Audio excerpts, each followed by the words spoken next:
Evelyn Health Foundation, Jumoku a one share abayase.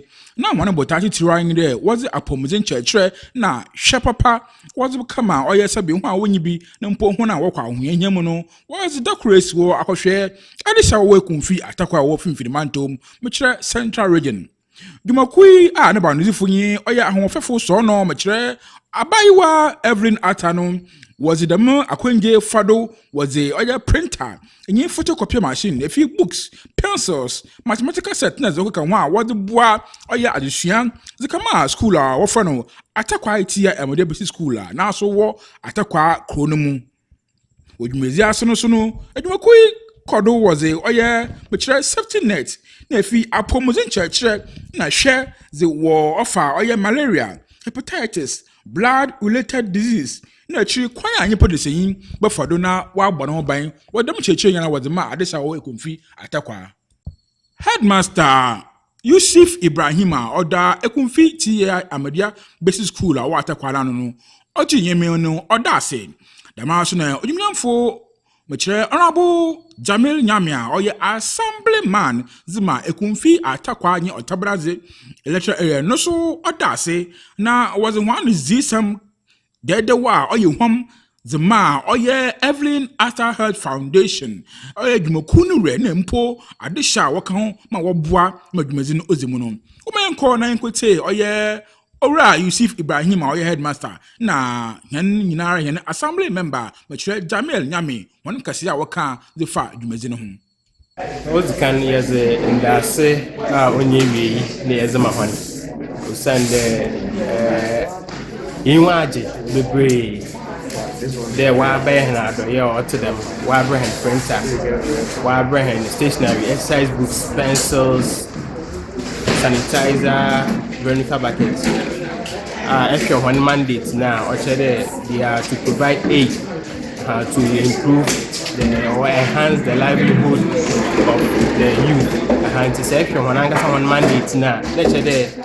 wa na wa oye esuafo so a otedam so sabia ye hwe esuafo za what is duma titi ye exercise books pencils na wakeka ho enti oboboa ma hon nyimzi no a warpe school no so akwankan sabia ye hwe aban ni duma all those in na ankwankwa dumaku otedam no so hon so esum na warboa enti the ebe kan for years am hon na one kodo na wonye na hono sa sabia hwenwa rehwe hen what hen kan so one kodo na wonye bi so ma afoforo so the ebe kind and pe nya so za Evelyn Foundation wa bayama oye kumfi Attakwaa na kumfiti Amadia basic school wetu mu abechen zama oye fan exercise books pens na printer especially on na ho ya jumpa wo school home you print and fan printing and papers now.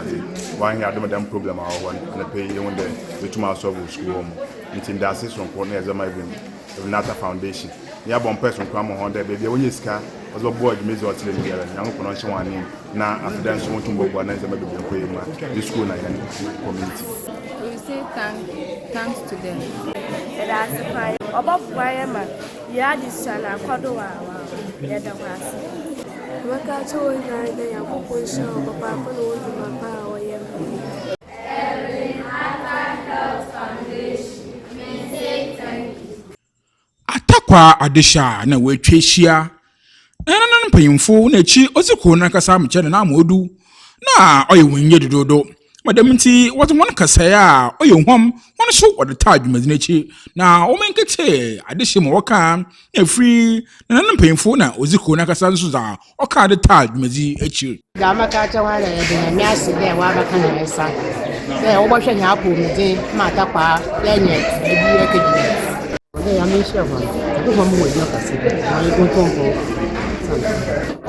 tuma kande na minsa no ise mo kwan amadu na nko shini de bia o tu babo kakra mo tuma kan de ede hona sipi na Bible ma me yata ase de dubia on no chere oyipa no oye unua ye ko ye be na odo na ojikan nso bi do no be che wada all we nso lehu anamora watu osum wo kase so bi ndo da ono ntu ho anamon na ɔfɛ dudu ate dɛm mfa mɛkyɛw yɛbɛda okuma no ase sɛ ho no adwene atakwaman wɔ ho titiri sukuulfo no wɔadwene wɔ ho na ma babɛkyɛ wɔ nnɛm bi a wohia a wode butu ho ara desua no mpɔn na wɔadwene wɔ ho da bra yɛbɛda wɔ ase bebree baabiara woyɛ dɛ maagye no firi yi ɔtomfo Nyankopɔn ɔhyɛ honanam na yɛbɔ mpae dɛ foforɔ nsa mmerɛ bio Nyankopɔn boa a akyiri yɛde wɔn ase bebree Nyame nhyira ho ɔbɛda okuma no ase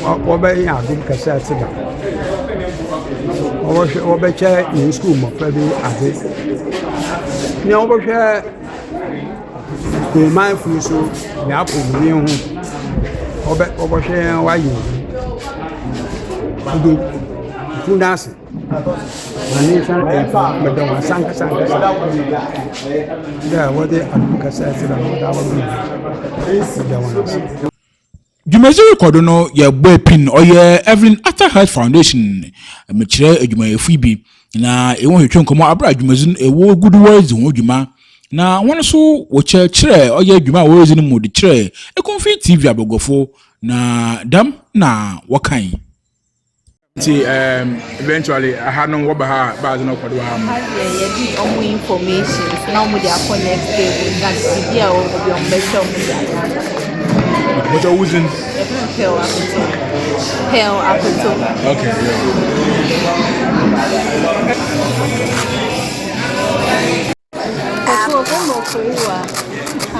yeah. Check vital signs.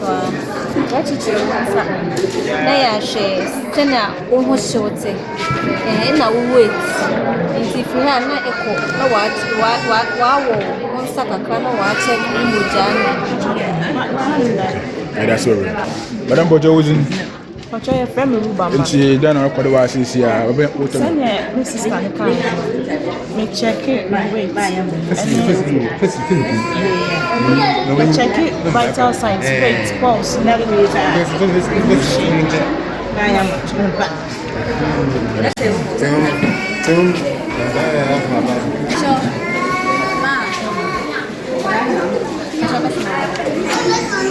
Madam, then I was so one time. Okay, in the is Ghana is why you probably in a war ha. In some of them, she said, "Will be under pressure or high." But foot Madam Power to the mono. And mom said, almost stress. That's what I'm saying. Because the BP not a cost. It's no maybe war high, and one sense I'm no on way the Omega. Now, on my hospital, now be home doctor. To home doctor, be a very fine. Eraba Sona Huafefo Evelyn Atta, the CEO and founder of Evelyn Attakwaa Foundation. Osnano some to Guano or Chess Centria. Offer Oya Finfrimantom, Nampo, offer a Kunfi district. Nana Kwakwano, offer a Kunfi Attakwaa. Na Obazini Juma or the Boa, the Shawaha.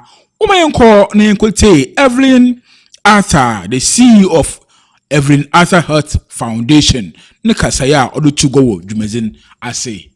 This morning we are privileged to be at Attakwaa on our project Health Aid.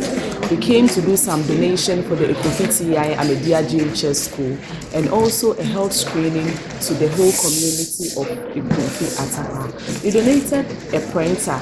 When we visited the place, they informed us that they wanted a school printer to cut down and make examination easier. So we presented a school printer, some hand sanitizers, mosquito bed nets, exercise books, and few stationaries to enhance their education. We also will be doing some screenings, checking blood group, checking sugar, checking BP, and anything related to health.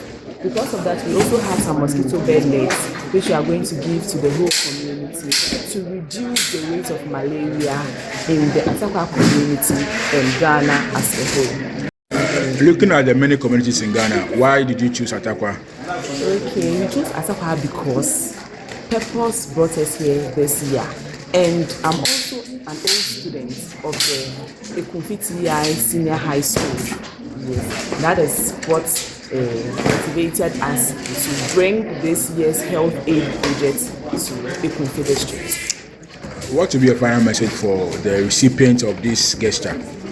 What I would want to tell them is that our main focus is on health. So as we are about to screen them, they should live healthy lifestyles and enhance more on personal hygiene, and also use the mosquito bed nets we are coming to give them to reduce malaria, to improve their health, so that Ghana and Ekunfi will together be a better place for us. Another foundation here, Apomuzin Ejimoku, yeshe adibiara offer Apomuzin the focus is to the less privileged, any before more broad for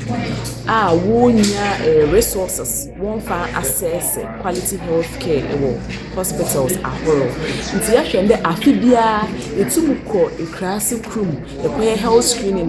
No, be only a Kaza or the hospital, no, no, so when you are Quenya or the sharing in the dream now. Evelyn, Attakwaa Foundation, we do that. Mpanyinfo se sa anamwana wardan ara owie abano nti za yer shine de nyame a o ma pomozin na ozi ahunyazi nyisika kan wono ondumadumakui na wonya nambrodo dem roba ya wotum so akobua afofor ma ho so wonya pomozin na wonya mboa wozi bra oye Ekunfi Attakwaa man nye Ekunfi Attakwaa tia Amaria Basic School aha na yezi Ekunfi TV amenze bon yezi besi edema se bebre.